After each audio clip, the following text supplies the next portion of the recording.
C'est bon. Bonjour tout le monde.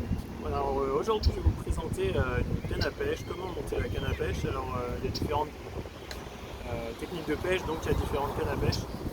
Là on est sur ce qu'on appelle une canne à lancer léger.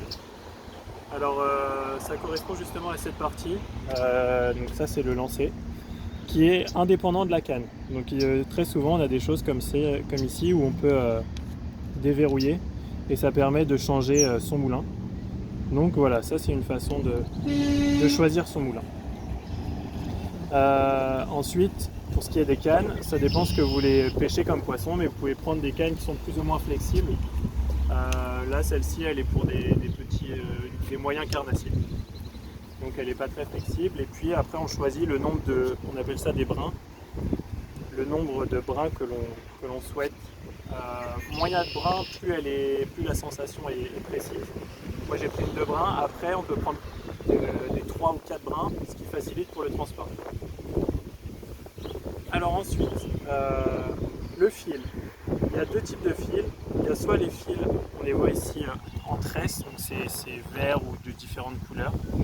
C'est très agréable pour la sensation et surtout ça s'en mêle beaucoup moins que le fil en nylon qui est transparent ici.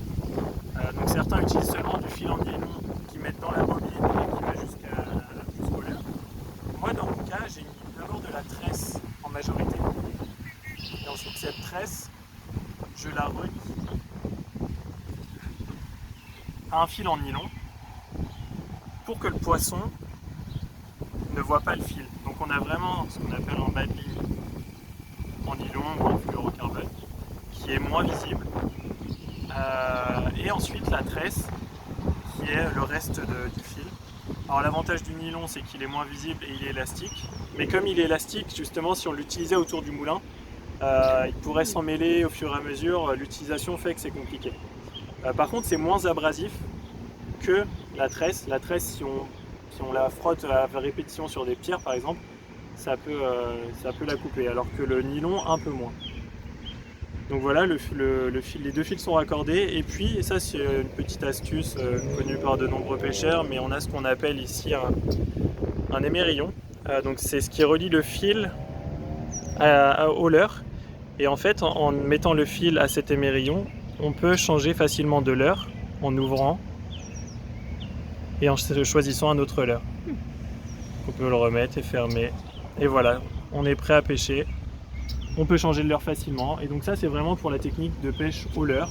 On lance et on ramène. On va dire c'est la plus simple et la plus accessible pour tout le monde. Voilà, bonne journée.